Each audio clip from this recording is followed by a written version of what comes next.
पाटील आले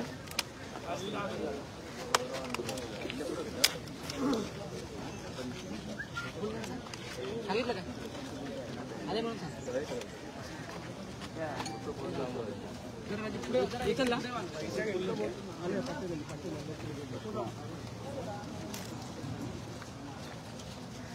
चल ना अरे तिथंच आहे ना आहे म्हणतो नाही म्हणतो का फुल कॅमेरामध्ये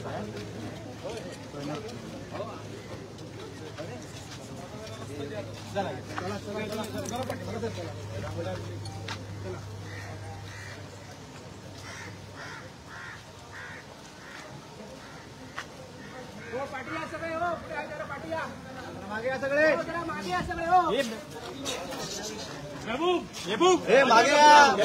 या मागे सगळे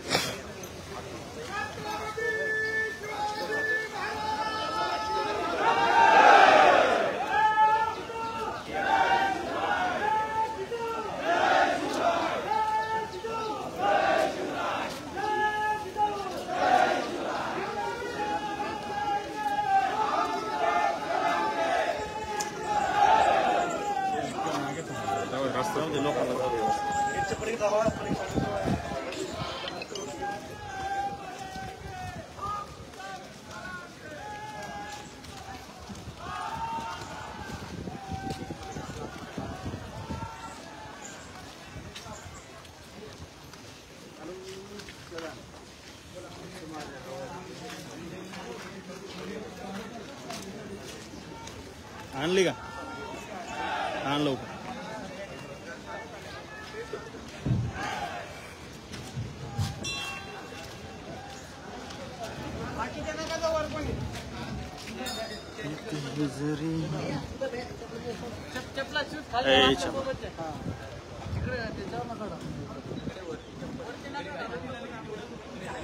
सध्या मालवणला संघर्ष होते म्हणून रांगे पाटील त्याचा अपडेट आपल्याला देतो आहे आणि आपल्यासोबतच आमचे मित्र विनोद पाटील सुद्धा आहेत आणि सध्या संघर्ष होते म्हणून रांगे पाटील मालवणमध्ये ज्या ठिकाणी छत्रपती शिवरायांचा पुतळा ढासळलेला आहे खऱ्या अर्थानं कुणासाठी तो पुतळा असेल पण आमच्यासाठी आमचा बाप ढासळल्याची भावना मराठ्यांच्या प्रत्येकाच्या मनामध्ये आहेत आणि संघर्ष योद्धे मनोज जरांगे पाटील या ठिकाणी पोहोचलेले आहेत कारण निकृष्ट दर्जाचं काम ज्या आर्टिस्टनं केलंय कुणाच्या दबावाखाली केलंय हेही अनेक प्रश्न आपल्या प्रत्येकाच्या मनामध्ये आहेत आणि त्या प्रश्नांची नक्कीच सखोल चौकशी व्हावी ही सुद्धा मागणी केली जाते आहे राजकोटमध्ये संघर्ष योद्धे मनोज जरांगे पाटील पोहोचलेले आहेत आणि आत्ताचं अपडेट आपल्याकडे मी सुदय विसे पाटील आपण माईक पण आणला बरं का हो 24 तास माईक आणला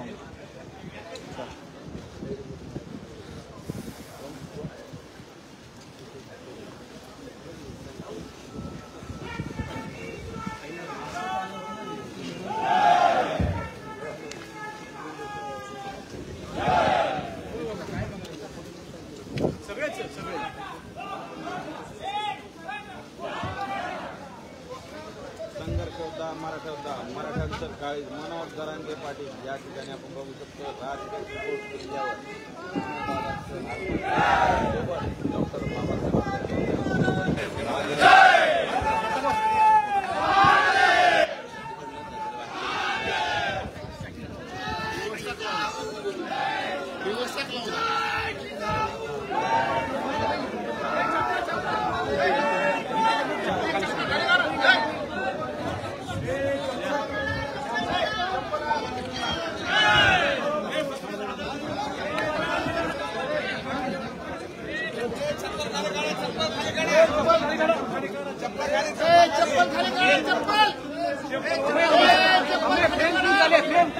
लवकर इकडे चप्पल खाली काढा चप्पल खाली या साईडने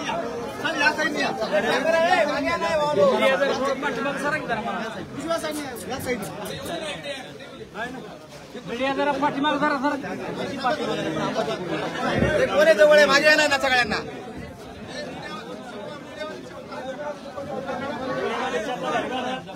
चपला खाली सोडा चपला मीडियावाले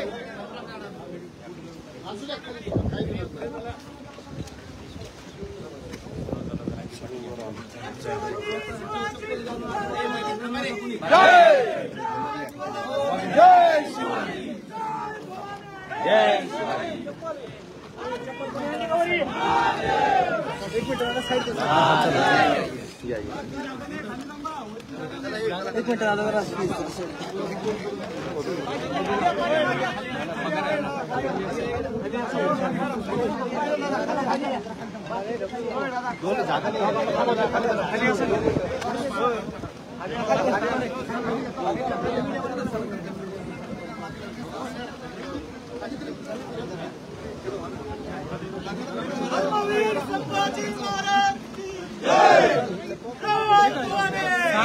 सांगणार माहिती देणार सांगणार कोण माहिती कोण देणार माहिती संख्या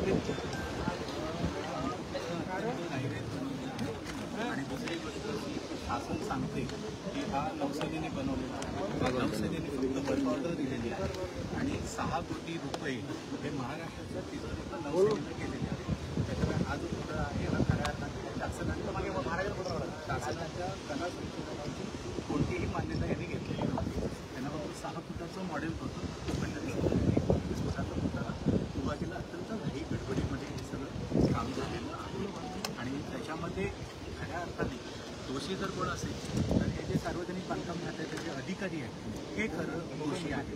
सरकार फक्त आपलं लक्ष शिफ्ट मुंबई माझी जबाबदारी नाही, वाऱ्याने पडणार, मी पडणार, ते पडणार असं नाही. वाऱ्याने हा इथं असा आत्ता जो वारा हा सुद्धा 45 किलोमीटरचाच आहे. असं असताना इथं जर काही पडझड होत नसेल तर हे जे सरकारचं म्हणणं आहे ते फार चुकीचं आहे. आणि दुसरी गोष्ट त्यांनी जी FIR नोंदवलेली आहे ती FIR अशा आशयाची आहे की या शिल्पकार आणि स्ट्रक्चरल इंजिनियर आहे त्याला हे जाणीव होतं की अशा पद्धतीने पुतळा उभारल्यानंतर हे जीवितहानी होऊ शकते.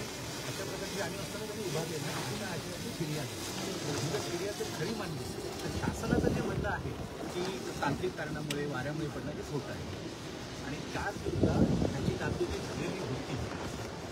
तरी असताना तिथल्या सार्वजनिक बांधकाम खात्याच्या अधिकाऱ्यांनी काहीही लक्ष दिलं नाही याच्यामध्ये आणि त्यांच्या अक्षम्य हलगर्जीपणामुळे आज अख्ख्या महाराष्ट्राला हे दुःखाचं सामना बघावं लागतं. हा सर फाउंडेशन याच्या खाली आहे. हा चबुतरा आहे.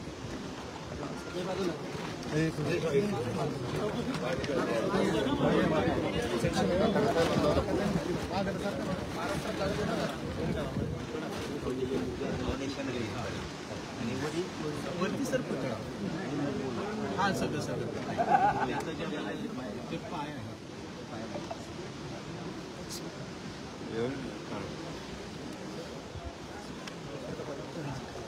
हा ठेवा ठेवा ए भाऊ आणि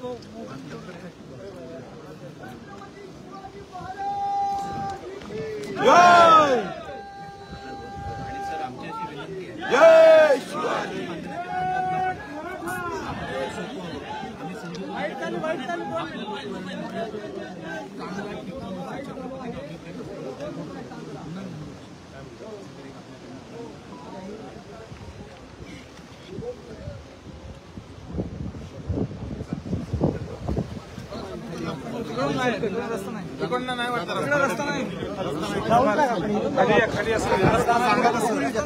थांबा मागचे जाऊ नका ना कोणी पाठीमागे जाऊ नका कोणी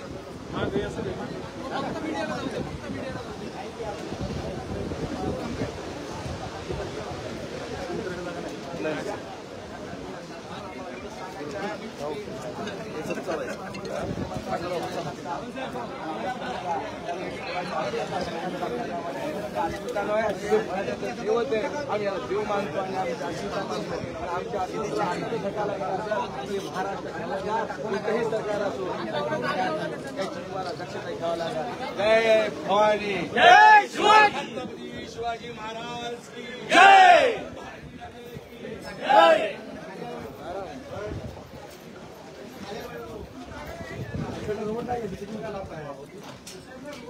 राजकोट किल्ल्याच्या आमच्या सगळ्या परिसरात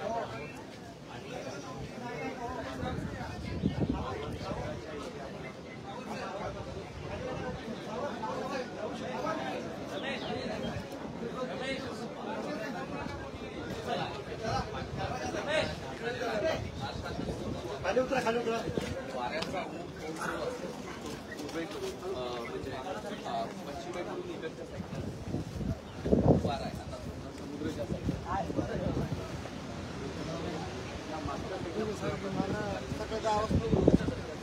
काम या ठिकाणी करण्यात आलं होतं. त्यामुळे हा पुतळा मागच्या साईडला पडलेला दिसतोय. वाऱ्याचा जे पुतळा वाऱ्याने गेले असेल त्या साईडला पडलेला आपल्याला पाहायला मिळाला. पण वाऱ्याने हा पुतळा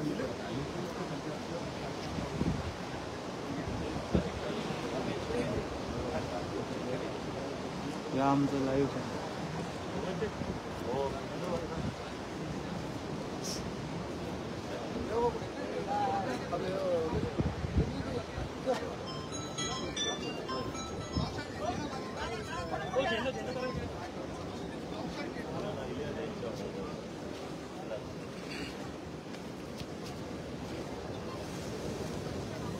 मनोज जरांगे पाटीलची स्मारकाची पाहणी करताना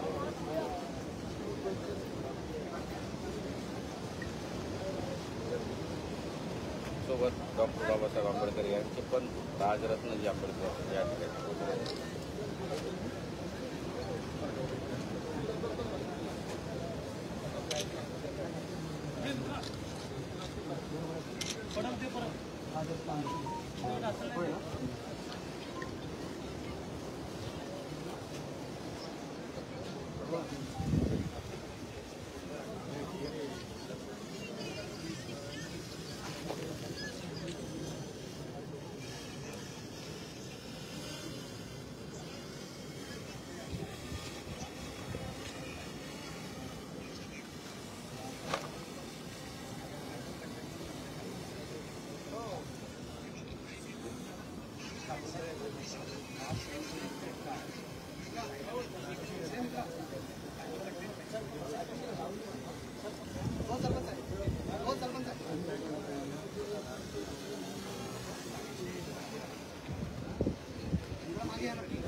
समुद्राच्या दिशेने समुद्राकडून दोन्हीकडे वारे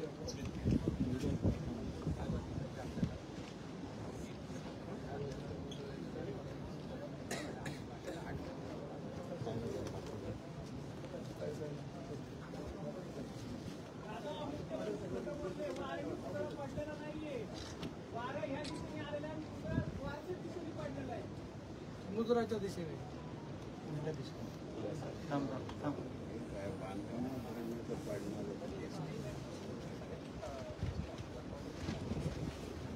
पंतप्रधानांनी स्वतः हे केलेलं 8 महिने थोडं तेवढं दुर्दैव आहे देशाचं आणि देश आमचा प्रगती पथाकडे गेला काय अर्थ आहे.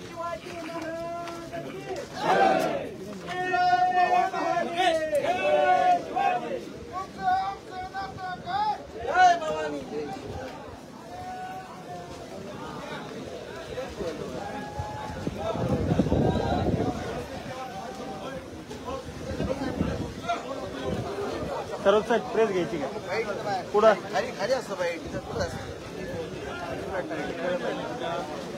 खाली जाणार बॉस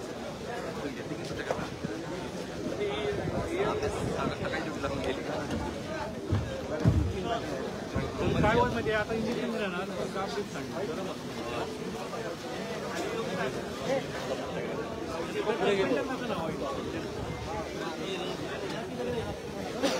खाली प्रेस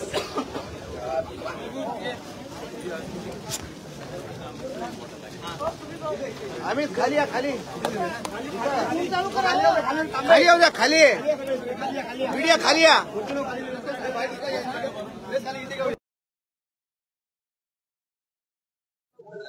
अरे यार तुम्ही काय करताय जबरदस्ती तुम्हाला घ्यायला आलो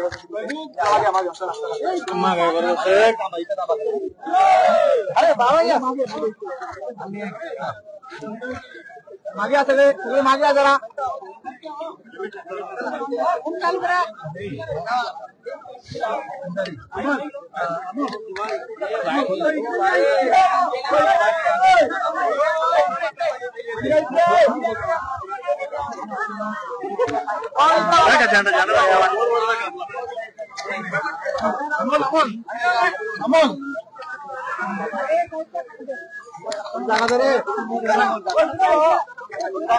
मागे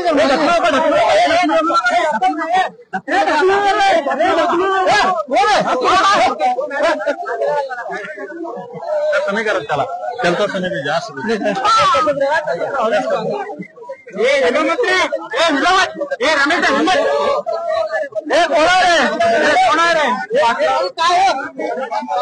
मॅडम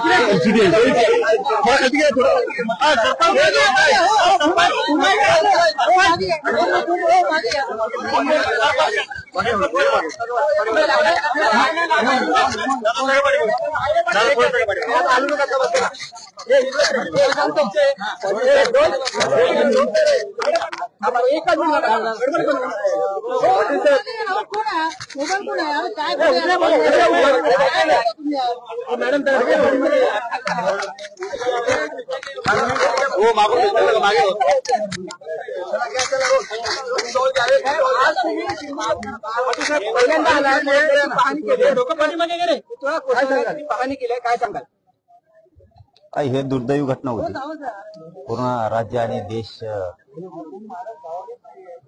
दुखावल्या आणि आज आपण आलं पाहिजे म्हणून आम्ही परवा ठरवलं की आपण राजकोट किल्ल्यावरती जायचं, पाहणी करायची, भेट घ्यायचं, दर्शन घ्यायचं आणि ते आम्ही घेतलं. परंतु इथे चर्चा करताना इथल्या बांधवांचं असं म्हणणं आहे काही की तो जो स्मारक आहे छत्रपती शिवरायांचा जो पुतळा आहे तो त्याच्यात काय मिलावट आहे त्या पुतळ्यामध्ये, म्हणजे फायबरची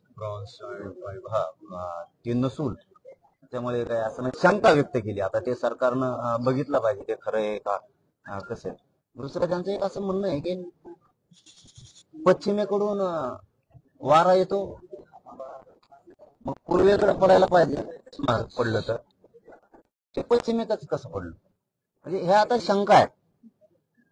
त्याच्यात राजकारण मात्र होऊ नये हे माझं प्रामाणिक मत आहे. याची बारकाईने चौकशी सरकारनं केली पाहिजे की सत्यता काय आणि तो कॉन्ट्रॅक्टर ते कोण कोण आहेत ना त्यामधले आदले हे सोडले नाही पाहिजे. माझं तर सरळ म्हणणं आहे कायद्यात बदल केला पाहिजे. महापुरुष कोणचे असो जर असं काय घडलं ना त्याला आयुष्यभर जेलमध्ये सडला पाहिजे. 5 दिवस मध्ये गेला आणि 6व्या दिवशी घरी आला हे नसलं पाहिजे. सरकारचा इतका बारीक वाच महापुरुषांच्या स्मारकाबद्दल राज्यात असला पाहिजे, देशात पण असला पाहिजे. फक्त याच्यात राजकारण कोणी करू नये. कोणी काय शंका उपस्थित केल्या म्हणून त्यात ग्राही धरून न धरण्याऐवजी त्याच्यावरती काम करू, ते शोधलं पाहिजे सत्य नेमकं काय.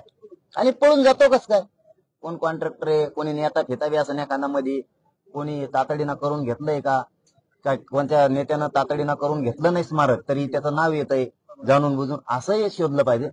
परंतु ज्याला नुसती खायचीच सवय लागली, दर्जेदार काम करायचं नाही, तो कायम जेलमध्ये चढला पाहिजे. महाराष्ट्र बघतोय तुम्ही राजकारण करायला दोघंही, विरोधी पण सत्ताधारी पण. महाराष्ट्र बघतोय, तुम्हाला वाटत असेल तुम्ही लई शहाणे आहे, तुम्ही एकमेकावर चिकलफेक करताय, आरडाओरडा करताय. छत्रपतींच्या जीवावरती कोणीही राजकारण करू नका.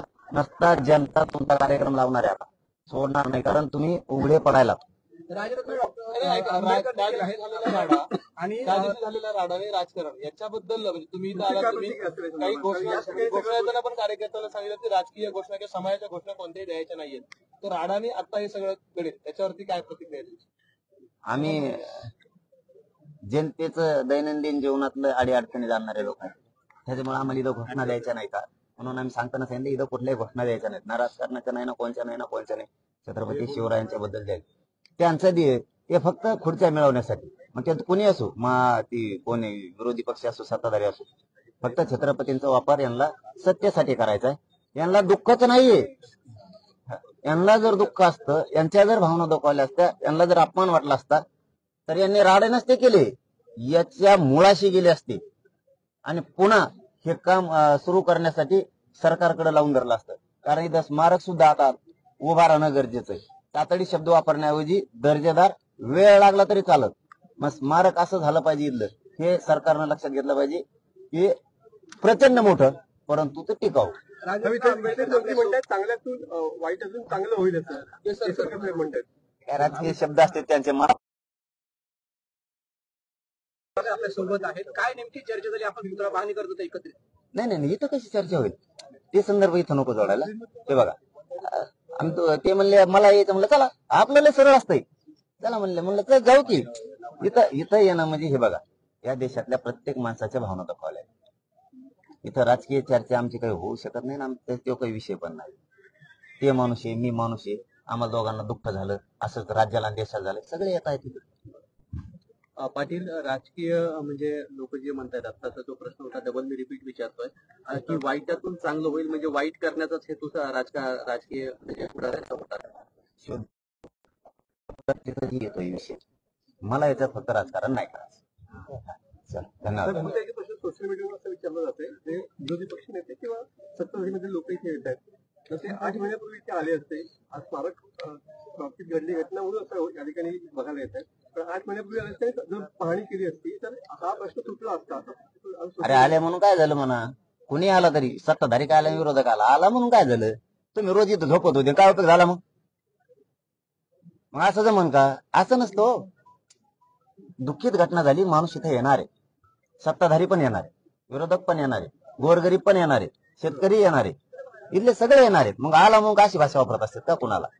आणि मग तर आम्हाला प्रश्न विचारले होते, वेगळे वेगळे उद्घाटन करून गेले मुली, त्यांचा काय दोष? जिथं मी राजकारण करायचं म्हणून करत नाही, जिथं सापडला की सोडित नाही. इथं आमच्या भावना दाखवल्यात, आमच्या पुतळ्याचं बघा, तुमचं राजकारण बंद करा. आमच्या स्मारकाचा शोध लागला पाहिजे, काय झालंय, कसं घडलंय, त्याच्यामध्ये खरंच काही मिक्स केलेलं होतं का, ते कॉन्ट्रॅक्टर कुठे आहे, त्याने दर्जेदार काम केलं का, इतक्या थोड्या दिवसात काय केलं, हे सगळ्या प्रश्नाचं उत्तर देऊन त्याला कायमच्या जेलमध्ये टाकायचं.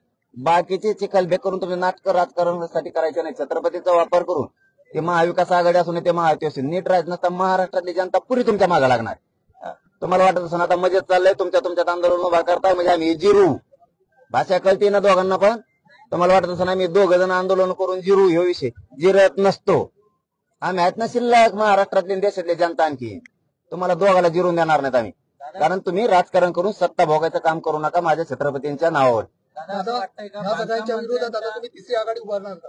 नाही, राजकीय बोलणारच नाही. इथं मी राजांच्या चरणी. बांधकाम मंत्र्यांच्या स्त्रीय सहायकाचा मित्र आणि मुख्यमंत्र्यांच्या मुलाचा मित्र अशी त्या 1 नंबर आरोपीची ओळख झालेली आहे. यामध्ये त्याला कुठेतरी वेळ काढूपणा केला जातोय का? तो पंतप्रधानाचा पाहुणा असला तरी जेलला कायमचा सडला पाहिजे, एवढे जनतेला माहित. याचा मित्र आणि त्याचा मित्र कोणाचे मित्र फतरावर इथं राज्य चालत नाही किंवा जनता चालत नाही. तुमचे कोणाचे मित्र असतील, हितसंबंध नसतील, आम्हाला त्याच्याशी देणं घेणं नाही. आमच्या भावना दुखावल्या त्याच्यामुळं तो जेलला पाहिजे आणि कायम सडल्याला पाहिजे. चला, धन्यवाद दादा. छत्रपती शिवाजी महाराज.